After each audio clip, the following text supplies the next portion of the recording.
কেন তুচ্ছ জিনিসের জন্য পাগলামি করব? এত মন খারাপ কেন? কেন একাকিত্ব অনুভব করে? তো হওয়ার কথা না এগুলো।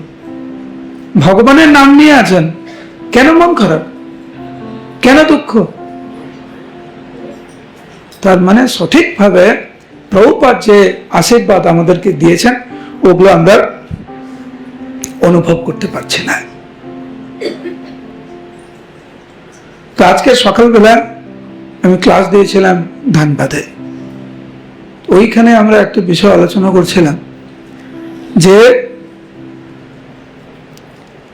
আমরা যে কি করুণ পরিস্থিতির মধ্যে আছি, আমাদের মানসিক যে অবস্থা,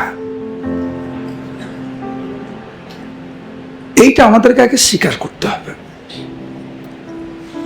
আমাদের যে অনেক জটিল পরিস্থিতি, সমস্যায় জর্জরিত, আমরা কেউ ভালো নেই। যতটুকু আমরা কৃষ্ণ বিমুখ ততটুকু আমরা ভালো নেই, যতটুকু আমরা কৃষ্ণ উন্মুখ ততটুকু আমরা ভালো। আপনারা ঠিক করুন আপনারা কতটা ভালো কতটা খারাপ। পরিস্থিতির কথা বলছি। আমরা আলোচনা করছিলাম যে যখনই আমাদের প্রতিবন্ধকতাগুলি যেগুলো রয়েছে জীবনে, যে সমস্ত বিষয়ে আমরা জর্জরিত, কাম, ক্রোধ, লোভ, মোহ, মদ, মাৎসর্য ইত্যাদি, এগুলোকে স্বীকার করে নেওয়া।